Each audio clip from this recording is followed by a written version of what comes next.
Hello, welcome to all my beautiful vibrant souls who have their North Node in Libra, or any cross watchers who have somebody special in their life with this placement. I'm sorry guys, I was just drinking seltzer. Wow, I thought I got all my burps out before I started recording. Sorry. Wow, okay, we start with a bang. Okay, yeah, hello, welcome. So like I said, this is for folks who have a North Node in Libra. I want to kind of make some brief little housekeeping notes before we get into your reading today.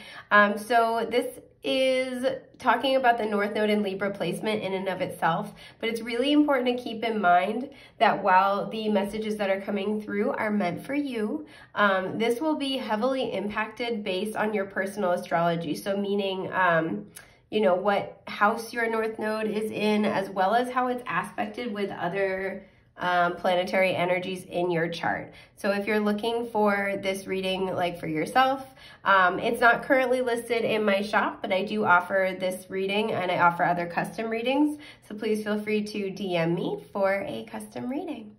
Yeah, that's all that good stuff. So for this reading today, I am going to kind of explain a little bit about this placement, and then we're going to look at oracle cards and pull, where did it go? Pull tarot on camera to get further details about your North Node placement and any messages that your team wants to bring forward. I also want to say this with the caveat that, you know, moving toward your North Node energy is a lifelong journey. It's something you're going to be doing for this whole entire lifetime. So these messages, whenever you find them, they are timeless. Whenever you find them, are messages meant for you. Oh my God, excuse my burp again. That's seltzer. Oof. It's really good though, worth it. So, sorry. Thanks for your patience. Thank you for standing by. Yeah, these are meant for you whenever you find them, but these will be kind of applied to this point in your own North Node journey, meaning, you know, whenever you find these messages, this could be a message for what's going on right now, or very soon, but, you know, 3 years from now, whenever, you know, 3 years from the time you're finding this, it could be a different situation entirely. So just keep that in mind, that this is, you know, this is a lifelong journey. Oh, excuse me, I'm sorry. Okay, so I want to talk a bit about what your North Node, sorry guys. Oh my God, I'm so sorry. Woof, sorry about that. I want to talk a bit about what your North Node in Libra placement is all about.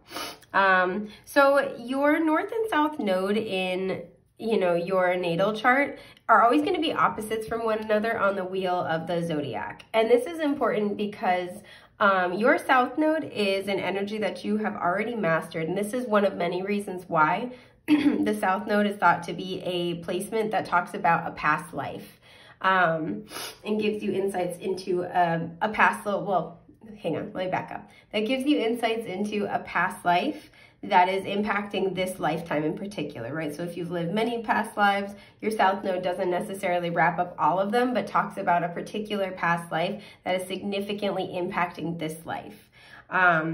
So it's important to note that when it comes to the wheel of the zodiac, all oppositional signs have a common problem they're trying to solve, a common issue that they're trying to overcome. And they start at oppositional ends of the spectrum. And the goal is to kind of learn from one another and borrow from one another to equilibrate and meet in the middle, right? Create a balanced, holistic approach to solving whatever the problem is.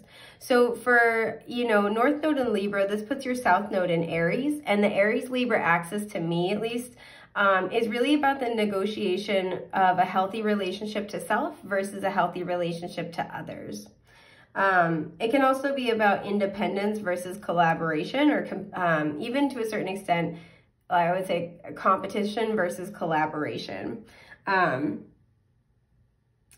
one's a little bit more complex, so I'll save that for another time. I don't want to get too far up on my soapbox. The air is thin up there. But that's kind of some of the things that that axis can sort of talk about. So the whole entire point is that, you know, like I said, you've mastered your south node energy, and your north node's always opposite because you're being encouraged in this lifetime to move toward your north node, and in doing so, achieve balance and equilibration at a soul level, right? Again, you're cultivating that balanced approach. Integrated, that's the word. I'm like, if I keep talking, the word will come out. A balanced, integrated approach. So that's kind of important to keep in mind.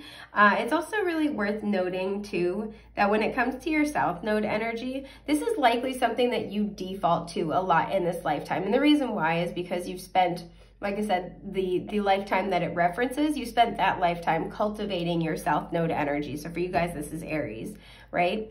And it is important to note that throughout your life, there's going to come a time, and this is usually, I've noticed, this is anecdotal, but I've noticed with myself and a lot of the wonderful, amazing clients I've had the pleasure of working with, that this tends to happen surrounding spiritual awakenings and upgrades and expansions, right? It's like a spiritual impasse point where they need to kind of start moving toward their destiny. They need to start moving toward, you know, toward their north node, toward their midheaven kind of energy, whatever it might be for them. These are the points in which they're being encouraged to move more into who they need to become in this lifetime. And it's less about learning, you know, the foundational lessons and more about applying those lessons, if that makes sense.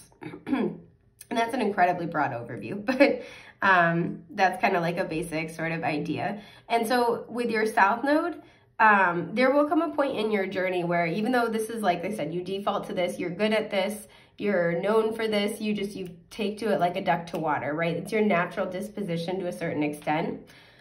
Excuse me. You will kind of notice when you're being encouraged by the universe to move more toward your north node energy. And like I said, lifelong journey, right? But to take like another step, right? Maybe you take a baby step or take a big leap toward your north node, because your south node will become less effective for you. And what I mean by that is you'll start to notice that, I'm so sorry guys, my asthma and allergies are awful. I'm trying my best. But you'll start to notice that, whoa, that's so cool. Sorry, there's a hawk flying like right nearby. So I live right by the woods. I have a lot of animals that kind of, you know, come and go and fly by my windows or play out in my yard. But I've been getting a bunch of animals I rarely see that have been like just stopping in for a minute lately. So I think that's super duper cool. So I don't know, lots of people have animal messengers, animal totems that are coming through to kind of help out. So a hawk might be significant here. But yes, your south node will become less effective for you over time. And what I mean by that is, this is where your south node energy starts to maybe not work as well, right? People aren't responding to it super well. This might be where you're, you know, defaulting to your south node energy starts to kind of feel like a chore, starts to burn you out. You know, it starts to, you know, maybe it's like, you start to become extra disenchanted. Like I said, it's like you know, people might not respond super well to it or actively start to respond poorly. When you go to utilize your south node energy, this is where you experience a lot of blockages, things come tumbling down in your life. Those are all, you know, and that's a really, really brief, broad overview. So if you would like I almost said a movie. If you guys would like a video talking more about that topic, please let me know in the comments, because I will make a separate video about it. But these were all kind of like signs that your south node energy, this is like the universe giving you like, okay, 5-minute warning. Like, you know, this is the universe trying to kind of let you know, like, it's time to make changes. It's time to take steps in the other direction. So these are all kind of indicators that it's time to move more toward that north node. Now, for this particular placement, south node in Aries can be a lot of, can kind of be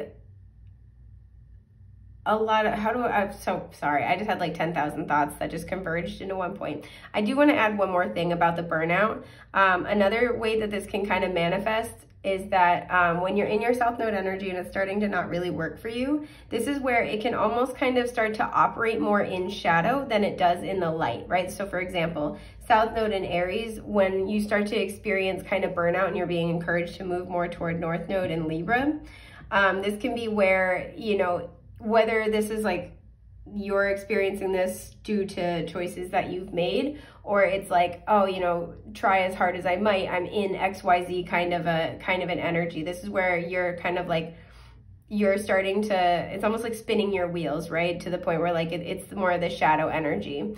So this could be like, you know, the shadowy qualities of Aries, or like somebody who can be a little bit too self-focused, somebody who might have a short fuse. So you might notice as you start to, and we'll talk more about what this looks like in a minute. So as you start to kind of be prepared to move toward your North Node, one of the things that might be kind of prompting that is it's like this recognition, not only of like doing things the way I've always done them isn't working for me anymore, but it also might kind of be like I'm, you know, it's actively making messes in my life, or I'm in my shadow more by participating in this energy, right? Or by struggling with this energy, by having this be my default. I'm noticing that more and more things are not working out, or I'm in situations that I wouldn't normally be in. And I just had to add that, and it'll make sense in a minute. So, excuse me. So South Node in Aries, what this really talks about is that, you know, Aries usually rules the first house. It's the house of the self. It's ruled by Mars. So this is likely you spent a past life very much in your masculine energy, regardless of gender identity or expression, both in this life or the past life that I'm referencing. This likely means that you really, a journey of the past life I'm referencing with your South Node was really predicated on taking up a position of leadership, as well as being incredibly independent, having to think for yourself, having to go in the direction that you feel to be, you know, the right move, the best move. It's really about seizing your personal power. And this was what that past life was all about, right? Really seizing your personal power.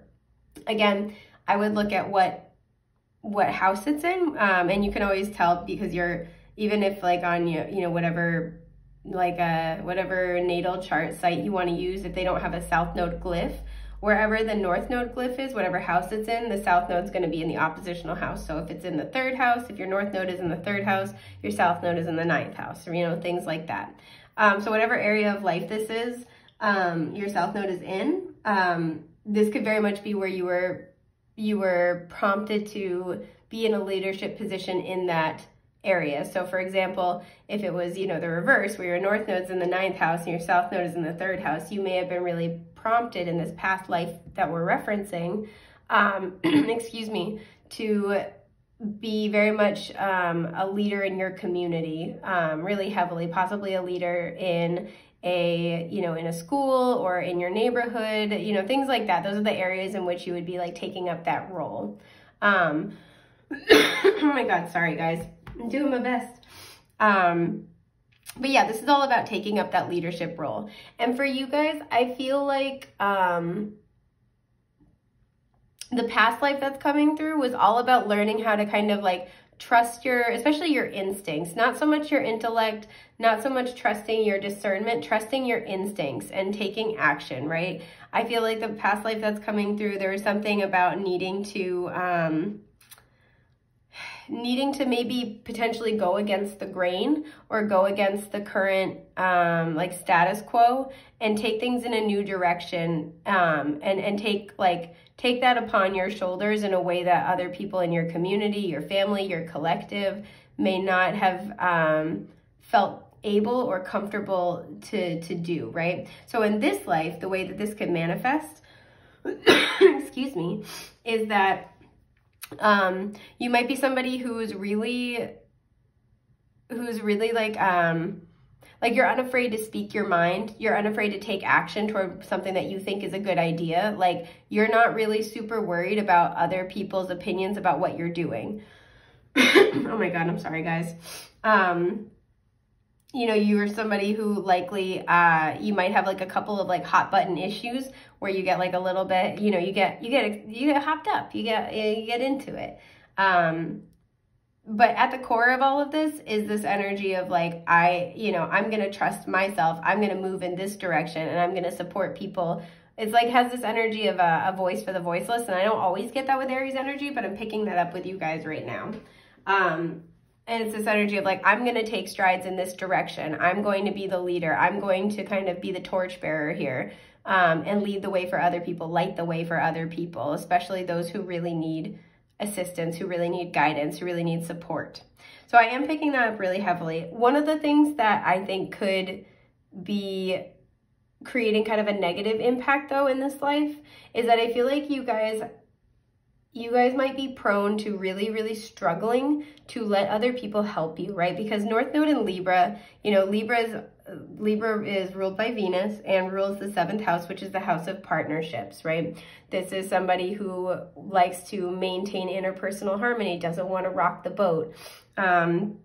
This is somebody who is, you know, more in their divine feminine energy. This is somebody who is, you know, creative and collaborative. And I'm not saying that you guys don't have those qualities, but what I'm picking up on really strongly here is that this past life that's coming through, it was so necessary that you led the charge and led the way, that's carried over into this life. For some of you, looking at where your Chiron placement is as well might kind of lend added support here, for a lot of reasons. If you guys are ever interested in like doing a deep dive about like Chiron placements, please let me know, because I think they're very important. But to me, Chiron can also be indicative of a past life placement as well. That's a separate rant for a separate time. Excuse my burp, I'm sorry. It's the seltzer, you guys. It's revenge. But yeah, I feel like this was such like a hugely important thing in this past life that's coming through, that I feel like working in a group might sometimes be a little bit tough for you, or not necessarily working in a group, but working with equal contributors in a group, because I feel like you're very comfortable leading the charge. And I also kind of feel like by contrast, if you come into a group and you kind of see like, okay, they've got it together, they've got, you know, they've got a working order here, they're, you know, they feel confident advocating for themselves, they have a kind of like they have a strategy that they stick to, they, you know, stuff like that. It's like this energy of, okay, you know what, they're all set, they know how to advocate for themselves, they know how to function as a unit, they don't need me, is kind of the energy I'm picking up. And I feel like as a result, this kind of leaves you sometimes a little bit, kind of a little bit on the outs. And I was picking up very heavy 11th house energy as well. So some of you might have your North or South Node in those houses. Or in that house, excuse me, in those houses. Pay no attention to the woman behind the curtain. But for some of you, that's very much the case. And for me, the 11th house is really about your spiritual community, as opposed to your 3rd house, which is more your immediate surroundings community. So your 11th house is like your soul tribe, the people you do your spiritual work with. And I feel like the reason why the universe is bringing this message to you now is that you guys have kind of, I feel like, this exhausted energy. I feel like you guys have not only kind of carried the weight of leadership and also of creative problem solving on your backs for a while, but it's gotten to the point where I feel like it might be not only hard for you to be, again, it's like if a group seems like they're doing pretty well, or they know how to like stand up for themselves, protect each other, it's kind of like that energy of like, oh, okay, you don't need me. And I feel like for this group, like this is not only kind of creating a problem for you because it's kind of limiting how much or how well you could work with your soul tribe, but I also feel like it's limiting the amount that your soul tribe can reach you, because I feel like this group is maybe not super comfortable with other people helping them. And this isn't like one of the shadowy traits that can kind of, you know, get stapled to Aries sometimes is like, don't tell me what to do, blah, blah, blah. I don't feel like it's that energy. I feel like this is more like, you know, like, again, you're just used to taking up this sort of protector, warrior, leadership position. And it's like, if they don't need that, you might kind of get in your head that they don't need you. And I feel like you're not really used to allowing yourself to be part of a group and be supported by a group as well. And to know that like you can be a helpful part of a group without having to do a lot or do everything, right? There's also something here about every little contribution matters. Every piece counts. Because one of the things that like Aries can do is Aries is like known for having a lot of like a burst of energy, but then also kind of struggling with longevity. They kind of They can run out of steam quick. This is why, like, they're kind of the quintessential tanking energy, where they're like, all right, I'm going to run right at this thing and I'm just going to give it my all, throw everything at it. And then whatever happens, happens.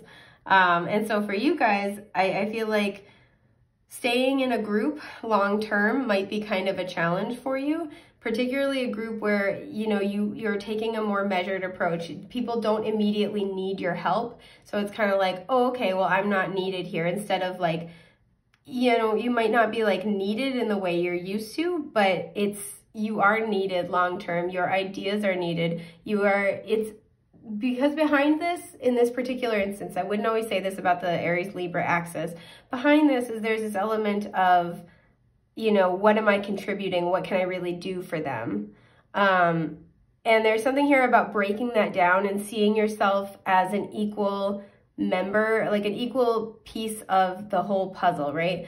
And like every little bit counts, every person counts. Maybe that's why I'm also picking up 11th house, because it's kind of Aquarian vibes a little bit as well. So some of you might have significant Aquarian placements, but there's something about this where it's like every little bit counts. And also that you can take small steps and still have that be a leadership role. You can take small steps and still have that be a significant contribution, right? You matter no matter how much of you are dispensing, right? Does that I hope that makes sense. So that's kind of just something that I am getting first and foremost. Another thing is too, like I said, in their shadows, Aries can be overly competitive and Libra can be overly self-sacrificial. So there's something here where you may have had a long history of kind of being put in a position where you're either pressured or you're like straight up forced to compete. And there's something about breaking down that ideology. So it's much more about a collaboration. It's what you guys are building together. It's not like, what do you need me to do? I'm rushing in, let me at it. And like, I'll tear down all the obstacles. This is more about, okay, we're all dealing with the obstacles together, but we're all also building something better together, right? And understanding that, it's like really like getting a new perspective, a new experience when it comes to collaborative consciousness. That's a big thing here. So that's kind of a brief overview of what this placement is all about. I have pulled this tarot card from the Blood and Honey Major Arcana deck, and this for me is like an archetype deck, if I could speak. And this is really talking about the energy you're being encouraged to embrace or embody in this lifetime to help get you, at least at this point in your journey, to help move you more toward your North Node energy. I have a couple of oracle cards to look at kind of what areas of life this might be referring to, and a spirit guide message to get further details, and then we will pull tarot. So let's see what you have. You have the Sun. I love it. Okay. So I love that you have South Node Aries and then you have the Sun, because this is Leo energy, so lots of fire. So first and foremost, I feel like with the Sun, like I said, this is Leo, so we could also have some significant Leo placements, but you're being really encouraged at this time to try to have a little more fun, right? Kind of approach this with like a childlike energy, which I think Aries can be good at. But to approach this with like a childlike energy, to kind of approach it with more levity and see things with a little bit of wonder, because I feel like, again, this group is kind of just like used to like, okay, what do I need to do? What mountains do I need to move? Who do I have to fight? Whose ass do I have to kick? Right? You know, like you guys are so used to having to fulfill a role, and especially there's like a sense of urgency. I can't move past, right? This kid looks like they're just laying around. She's got flowers in her hair. Like, I imagine she's just watching the clouds go by, right? There's something here, and this is all about your passions, your hobbies, your inspirations, because Leo rules the 5th house, as well as your inner child. So there's something here about really connecting to your happiness, connecting to your joy. And this might be with, North Node and Libra. This might be through partnerships, particularly through creative collaboration. Again, going from competitive to collaborative consciousness. We think about Mars ruling Aries and Venus ruling Libra. We go from that masculine, taking down the obstacles, deconstructing things, that kind of energy, into more of this divine feminine, you know, receptivity, creativity, building kind of energy. And you need both, right? If you just build endlessly, then everything becomes too cluttered and unfunctional. If you're constantly destroying everything, you never have anything to show for it, right? You need both. So for this group, there's something here about really connecting to that sense of wonder, connecting to your creativity, and connecting to the idea of doing things without a specific purpose in mind, right? And again, it's almost like what I feel like is at the root of this with that North Node in Libra is the fact that there are other people in the group, right? You know, partnerships, you know, of all kinds, friendships, romance, family relationships. It's letting other people take the wheel sometimes, knowing that you being there and being in your highest good, your highest energy, your highest happiness is enough. That's contributing enough, and that it doesn't always fall on your shoulders to bear the weight of everything, to bear the weight of fixing things for everybody all the time. It's kind of what I'm getting. So let's see what we have. We have nature, yep. 74, that reduces to a 2. And, woo, cognizance, emerald with Mercury, 28, that reduces to a 10/1. Yep, this is all about your mind frame. I'm like tapping it super hard. Some of you might be born in May because emerald is the birthstone for May, if I'm not mistaken. So that's a little bit of Taurus, Gemini energy coming up as well. Yeah, this has everything to do with really getting a better grip on your true nature. We have purple and green here, making me think of the third eye and heart chakra. Excuse me, and emerald is also associated with the heart chakra. There's a moon here as well. So whenever the moon comes up, this is dealing with our emotions, but this can also deal with things in our subconscious. So there might be childhood related subconscious programs around what is expected of you. Some astrologers also believe that since the moon deals with our subconscious, they think of it as like the subconscious of the soul, right? The totality of the subconscious of all of your lives, essentially. So that there are things floating around in your subconscious from other lifetimes that need to be unpacked here. Which I just think that's a really interesting concept. So I just wanted to share it. But yeah, so there's something here about really like, gaining a fresh perspective. For you guys, a lot of moving into your North Node energy is going to require a lot of deprogramming, a lot of deconstructing what you feel your true essence is and why you're here, right? What your role is in a group, what you bring to the table. And a lot of it's going to be about healing inner child issues and like, again, programming, excuse me, as well as just connecting to your happiness more, connecting to your joy a little bit more, and connecting to the bandwidth of love and unconditional love, especially for self. I feel like you guys might be a little bit, it's not even hard on yourself. It's just, again, it's that energy of what do you need me to do? What comes next? Like you're ready for the next battle all the time. And there's something here about kind of like taking a little bit of time to just like stop and watch the clouds go by and enjoy your life and know that, there's stuff on the card? No, okay. And know that you don't have to always like fight just for a moment of happiness is kind of what I'm getting. So let's see what you have. Whoa, holy shit, nature. Okay. This is a time to absorb the healing properties that nature has to offer. Your mind, body, and soul need nourishment, energy, revitalization, and strength. Nature has much to offer, so take time to connect and spend some quality time outdoors. So for some of you, being outdoors is going to really help this process. We have this little fern that's not even unfurled yet. So there's so much that needs to blossom. There's so much that needs to, you know, with the butterflies here, transform as well. And this is so interesting. I was just talking about, because I don't look at your cards beforehand, so just talking about like, oh, that feeling of, you know, stop and watch the clouds go by. A lot of you guys need to be able to like take a break as much as possible. Spending time outdoors, doing grounding meditations will absolutely help with this process. But there's really something here about needing to take a break, needing to allow yourself to go within and to really do this work of like discovering what your truest nature is. Because with all the like flowers and like the butterflies here, there's a lot of transformation that is already occurring, but there's also a lot of parts of you excuse me, that have yet to fully blossom. that have yet to be, you know, fully unfurl or yet to be fully discovered. And I think this will help a lot. I want to know more about this, like what's blossoming, right?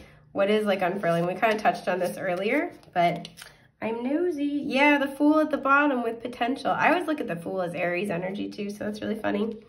But we have, yeah, the Nine of Wands. Exactly, wounded warrior energy here. And the Nine of Pentacles, okay. The Six of Cups, there it is, I'm not surprised. And the Ace of Pentacles, wow, okay. So Six of Cups, like I said, goes back to childhood, can also represent past lives. So once again, this can be past life issues that are being carried over into this life, as well as cultivated early in this life. But this is exactly what we're talking about. This is also like that kind of inner child, like, you know, creative, happy kind of energy. With the Nine of Wands, you guys are tired, right? Wounded warrior energy. And the Nine of Wands upright is like, this person is tired, but they're kind of like rallying themselves for like one more round. They're like, okay, it's go time. Like, they're ready to go. And I feel like that's you guys. You're tired, you're exhausted, especially like at an emotional and spiritual level, but you're still ready to keep the fight, keep going, right? Keep pushing, keep trying to, you know, again, you're like, keep trying to go in your South Node energy. And with the Nine of Pentacles and the Six of Cups, you know, when it comes to childhood programming, this could very much have to do with feeling like you have to be, you know, at a certain level of success, particularly monetary and financial success. Feeling like you have to be at a certain level of independence. And this goes back to North Node and Libra, where I feel like one of the things you're being challenged to move toward in this lifetime, over time, is to let other people do things for you, to let other people help you, to not always have to do everything on your own. And what I feel like could also be at the core of this with childhood programming is needing to feel like you are doing something, because she's looking at the Nine of Wands, right? Needing to feel like you are this kind of warrior energy, like you're fixing something, like you're doing something in order to feel good enough. When in reality, just you existing, just you being who you are good enough. You don't have to defend yourself, right? You don't have to prove yourself. Certainly not to the people who are destined to love you, because they're going to love you no matter what. You're going to be just as beautiful, just as powerful, just as valuable to them if you're laying around watching the clouds as if you're, you know, going to bat for them, going to battle for them. And this is what you're really being encouraged to kind of work through at this time, because I feel like with the Ace of Pentacles, you're entering into a very different cycle very soon, like probably, you know, this is a timeless reading, but I'm getting like, you know, Pentacles for me, especially Ace of Pentacles, is like, you know, beginning of spring. This is springtime for me. So whenever you're finding this, you know, I feel like the next spring, excuse me, the next spring is going to be a really fruitful time for you. So you're kind of being helped to do the work now in order to prepare for that.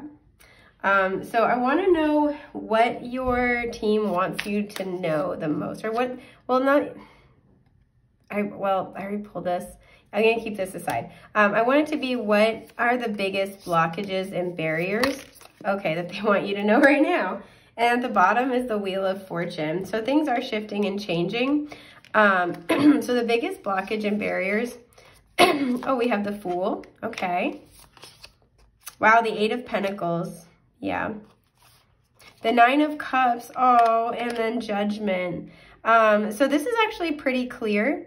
That I think it's interesting, we have so many nines too, so you're really wrapping up a cycle. So the biggest blockage and barriers is there's this new journey that's on its way to you. I do feel like you're excited. Like, I feel like this group, you are kind of burnt out and you want something more, but you're still so used to defaulting to this old energy that you're kind of like going back to that, right?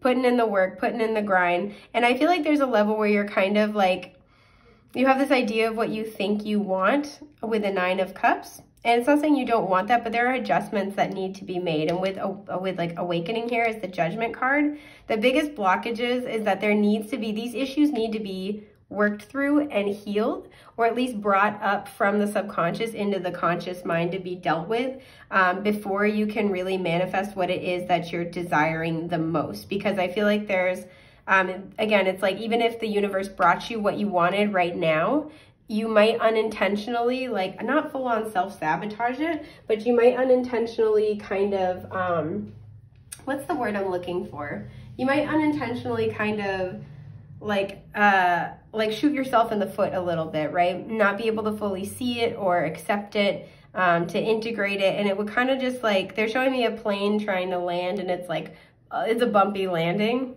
So it's not saying you wouldn't get there or get it, but it might create more and more resistance toward manifesting what you really want. And with judgment here, this is exactly what I'm talking about when I was talking about how a lot of people are pushed to try to take steps toward their North Node when there's like a really big like spiritual awakening. There's a spiritual impasse, and it's because you're being prepared to move to this next chapter. This is a turning point. This is hearing the call, right? Excuse me.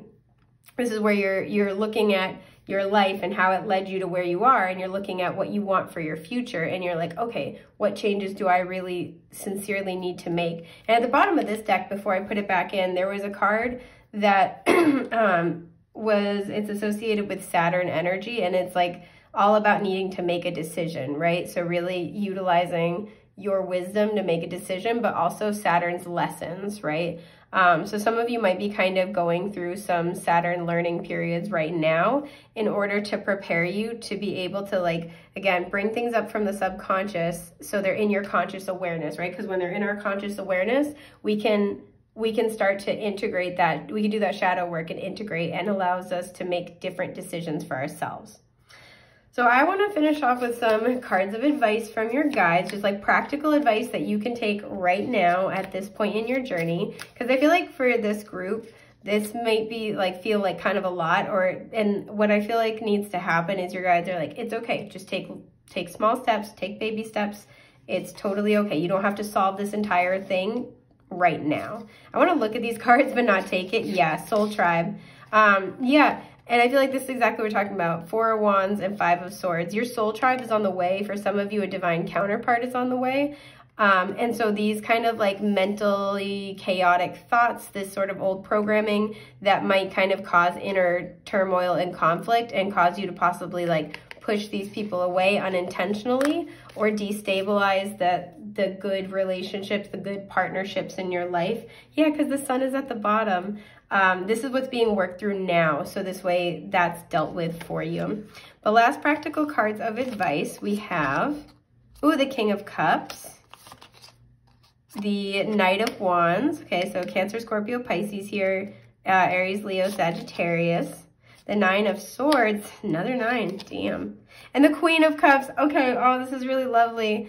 Cancer, Scorpio, Pisces. So I wouldn't say this for everybody, but for a lot of you, I feel like there's somebody who, whether they're romantic or not, and there is a heavy emphasis on romance, I will say, so it's out there. But even if they're not romantic, this is somebody who is a complete soul match for you. This is somebody who is a true match for you, and they're meeting you in the emotional, like, they're your best match when it comes to what is true to you in the heart and soul. And this is why you're being encouraged to kind of peel away the layers of what's not true to you, to connect to that sort of tender inner child energy, that tender heart, right? Because, you know, we do have the Knight of Wands. I feel like this person's coming at you quicker than you might think with the Knight of Wands. But B, it's like there's going to be a lot of anxiety around this.